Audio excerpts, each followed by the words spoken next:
We're here today on our very own boat with our broker, Gary Fretz. He helped us get to this point, and he's been our mentor along the way. Gary is an expert boat broker. He's been doing this how many years? 30 years. 30 years. So he knows the game. You know, originally when we were first starting to research boats, I had the idea a little bit like, well, what if I could do it without a broker? Do I actually need a broker? I mean, they're salesmen, right? So like, you can't trust them. I was gonna try to go it alone because maybe I could get a little bit more money off the deal because we didn't have the broker's commission. So the more I looked into it, the more I felt like I was out of my league and needed, you know, to talk to somebody experienced. I feel like we made the right decision, but in this video, Gary is going to kind of tell the pros and cons of using a broker. Do you need a broker? Can you do it without a broker? To, kind of explain how not all brokers are actually created equal. That's right. And there are a lot of different brokers out there. Some that work for dealers, and of course their mission in life is to sell the dealer's inventory first and not really look out for you. They want to sell you what they have. There are others who are buyer's agents like me, and we don't care what boat or who you buy from, just so you get the right boat for you. And we just care if you stick with us, if we give you a lot of our time, because we're paid by commission only. And if we spend a lot of time with you and you go somewhere else, it's not good for us, but it happens. And if I was new to this especially, and I was buying a boat, especially in a foreign country, you definitely want a broker representing. The best one to have is a licensed broker. Here in Florida, we are licensed and bonded. That means I have a surety bond for $25,000. Now, if I tell you a fib and you're damaged by that statement that I say, well, you can go after my license, file a complaint, and get up to $25,000 in damages. So it keeps everybody in Florida rather honest, or relatively honest. The best thing is to have a broker in like California or Florida with a registered escrow account.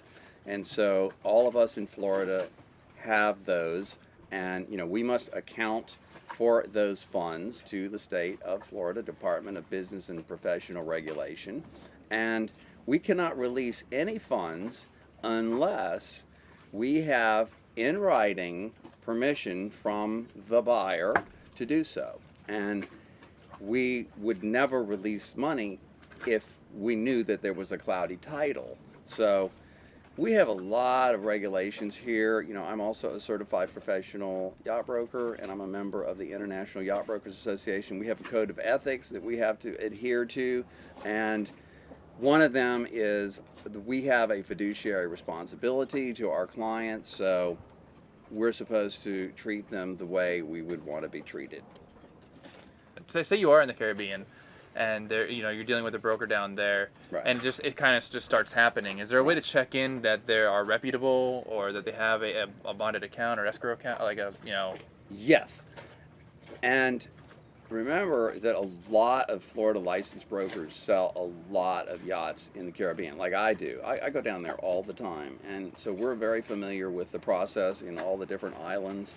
And it's better to have a broker in the U.S. represent you, because then the transaction becomes part of the U.S. economy, and you gain the rights of doing business in the U.S. And in the U.S., our legal system is really different from every other legal system around the world, and we offer many more protections for the buyer, unlike European brokers, where Napoleonic law is really the fundamental basis for their legal system, and the term caveat emptor, let the buyer beware, was developed there. And they have different contracts, they do things differently. So I think it's really good to have a U.S. licensed and bonded broker representing you, no matter where you happen to be buying a boat. Would that be true if you're selling a boat? Is that important? Yeah, I think so too. To be on the MLS system, the multiple listing system, you have to be an established broker. You pay a minimum of about $600-700 a month to be on that system, and there are millions of buyers every month. looking at the Yacht World database, the last time I checked, there was 260,000 yachts for sale. A yacht is defined as a boat over 32 feet under Florida law. And so that's a lot of boats. And whether you're buying or selling, it's really the place to be because you waste the least amount of time. A lot of these other websites that you see, like the yacht market, and well, there's like 100 of them, they're not well maintained. So they have a lot of stale listings on them that aren't real. And these are listings that existed at one time, but they probably sold 6 months ago. And the agent that has it doesn't bother to take it off because, of course, he wants to get the calls from buyers, for example, and try and switch them to another boat. But so you're going to waste a lot of time on these little websites. And 99.9% of all the listings in the world that are active are on yachtworld.com. So that's where I would go. To that point, even when we were looking for this model boat, there was a number of listings that even on Yacht World were a little bit out of date just because they were moving. So it might look like it's available on Yacht World, but it's not. And for us, that's where we could email Gary and be like, hey, this boat, is it actually available? And then Gary could go into the system and look like, no, it's actually had an offer in on it and it's, it's up for contract or whatever. Just because it's available on Yacht World, if you're trying to DIY it maybe without a broker, just know that the status on Yacht World isn't always accurate. It could be a week to 2 weeks behind. And Right. So don't get too excited, Right. and a broker can help you get to the truth of the situation. And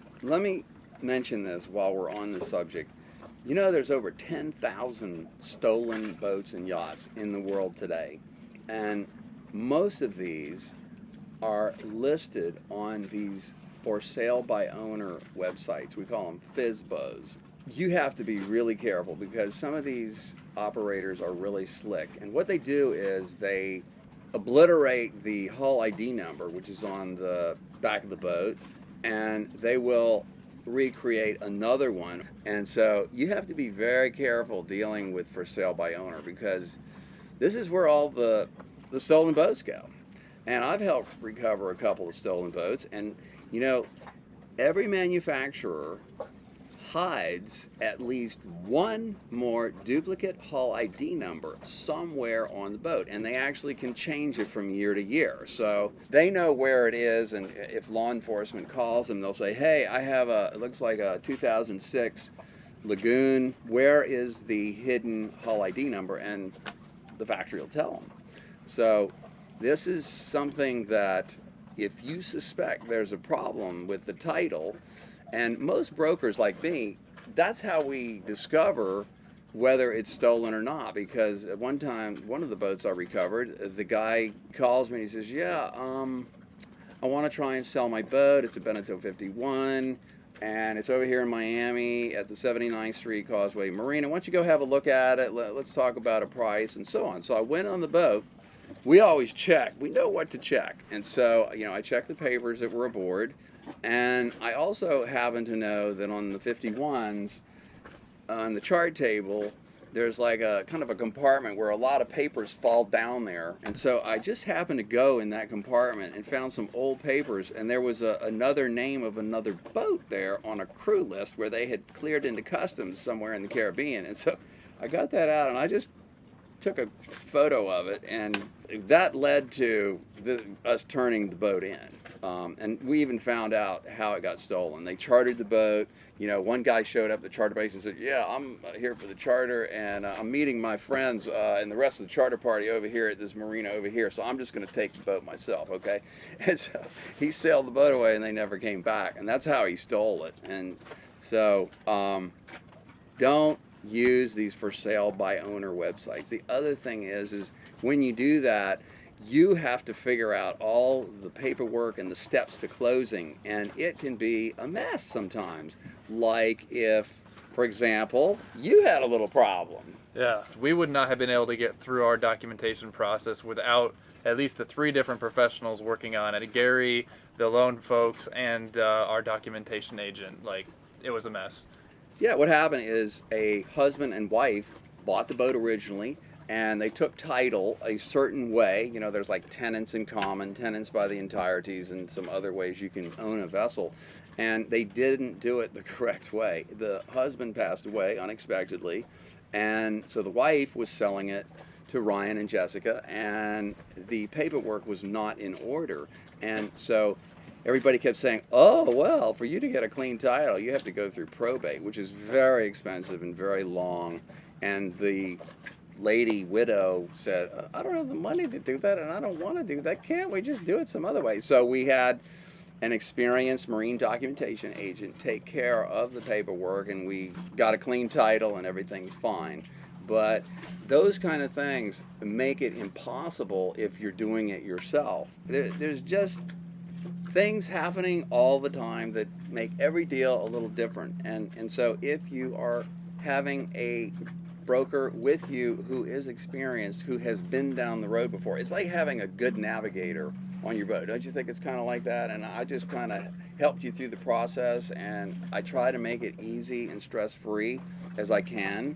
Yeah, and I think that's a good analogy too, because the navigator helps you do, or helps you know what needs to be done, but you still have to drive the process. So just because you're getting a broker doesn't mean you can just sit back and like drink a drink and expect the whole deal to get done. You still have calls to make, you still have things to sign, you still need to like ask questions and email people. But your broker's there to help you and to steer you towards good outcome and away from a bad outcome. So is there any case where it might make sense? I'm thinking maybe like if you're buying a small boat on a lake and you're talking like a $5,000 boat Right. or something. Right. Yeah. In that case, you just want to definitely involve an auto tag agency to oversee the title transfer process and to look at the title and check it and make sure that it's good. And so in cases like that, yeah, you don't need a broker. Another question is around commission structure for brokers. Like, how do you know you're paying a good commission versus getting ripped off? Or what's to be expected, like kind of industry standard? Yes, well, commissions are between 5 and 10%, and the seller usually pays that. In Italy and Greece, they only have about 4 to 5% built into the deal, and there's nothing for the buyer's agent. So a lot of buyer's agents, will just tell you, oh, those boats in Greece are terrible, don't go over there. And the reason why is because they can't make any money. Well, it's better that a broker is just straight with you and says, well, they don't ever include commission in Greece and Italy, and so, yeah, if you just give me, X $1,000, I'll take care of you and I'll look out for you and I'll advise you on this deal. Okay, so, and then if there's two brokers, if there's a buyer's broker and a seller's broker, they just split the whatever percentage that is, 50-50? That's correct. In catamarans, it's 50-50. In monohulls, it's a little different. It can be 70-30 in favor of the buyer's representative. That's interesting. That's different. Yeah, it's a little different in monohulls.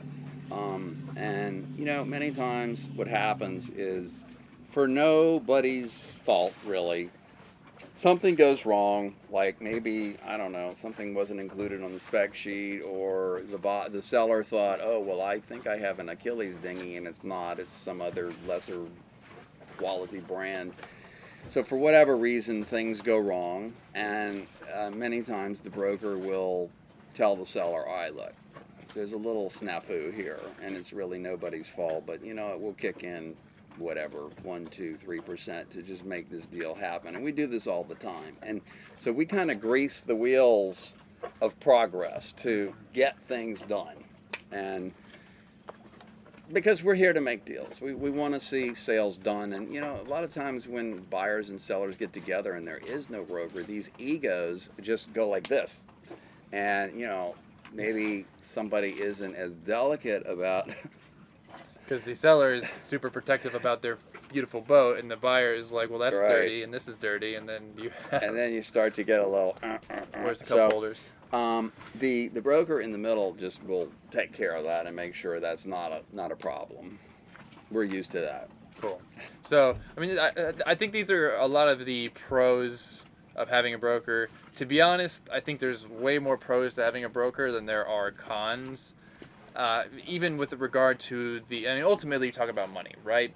And even the broker can still try to broker a better deal than you because they know what's typical of certain boats that are being sold. You might think that if there's a boat for sale for $200,000, you get it for $190,000, that you're doing good, but a broker who knows might know that that boat was actually overpriced and should have sold for 180 or 170, and you just don't have that background. You don't have the database, and they do have the database. They do have the background. You might actually save money with a broker. You probably will save money with a broker, and you get all the other benefits. Well, I think I've guided you towards some cost-effective insurance and docks and Yeah. some other things. We also have tips about, what are the best things to add and where's the best place to get them.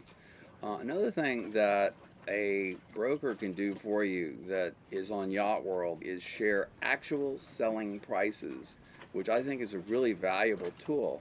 The soldboats.com database, which is only available to us, professionals in the industry who pay a high price for that every month, can access the actual prices of all yachts sold since 1998. We can produce these lists, like let's say Lagoon 410, like this boat. We can show you what they've all sold for in the last 5 years, 10 years, 20 years, and it shows location, when it was first listed and what it was listed for, and then what it sold for and when, so you see how long it was on the market. So it's a great tool to really know what boats are actually selling for. And I'm happy to print these out and send them, and just email me and I'll just tell me, hey, tell me the prices of all Lagoon 450s over the last 4 years. I can print the whole list for you and email it to you. One more thing before we run out of light here is if you have a relationship with a broker and they know what you're looking for, and your timeline to buy isn't necessarily immediate, so you have some months, 6 months, a year, they can actually get deals before they really hit the market. Or you can explain it better. Yes, there are some boats that are in big demand, and those are generally in what we're talking about, owner version sailing catamarans. And usually you see them being listed in the summer, and the inventory will grow during the summer, but by end of October or early November they'll all be sold and there will be none left. And so, because cruisers prefer owner versions because they have one big hull where you can store all your stuff away and not live in clutter.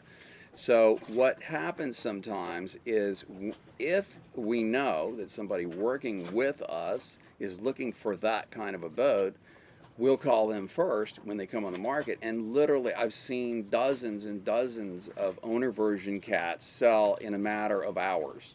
Literally, like sometimes I've sold them in 1 hour, where we get a listing, and so if I know that you're looking for that, I'll call you first. And it doesn't even get on the internet, because I say, okay, well, we got this 4-year-old like new boat. It's well equipped. It's the selling prices are here and it's in the range, and you can probably get it for this. Just make an offer, and if you get it accepted, you gain a first option on it for 3 weeks, and you have time to evaluate it on your own. You can still reject it, get a full refund of deposit if you don't like it for any reason, but by making an offer, you can tie it up and get that first option to give you breathing room and time to finish your evaluations and get a good boat.